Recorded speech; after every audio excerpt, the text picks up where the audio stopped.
8 земји членки на Европската унија преку non-paper бараат по конкретен и попредвидлив пристапен процес за земјите кандидати, со јасно дефинирани правила и временска рамка за нивното членство.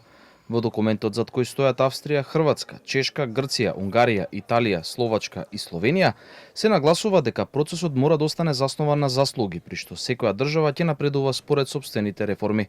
Истовремено се предупредува дека воведувањето на нови политички предуслови и постојаното менување на правилата во текот на преговорите ја поткопуваат довербата во процесот на проширување. Избегнување на непотребни нови пречки, континуираното додавање нови барања, политички предуслови или дополнителни институционални пречки во текот на пристапниот процес ги демотивира земјите кандидати, ја поткопува кредибилноста на европската перспектива и го ослабува влијанието на Унијата во соседството. Дополнително во документот се предлага и воведување на заштитни клаузули со кои Европската унија би обезбедила и по евентуално членство на земја кандидат да се следи спроведувањето на обврзувачките меѓународни договори кои биле составен дел од пристапниот процес, особено во делот на добрососедските односи.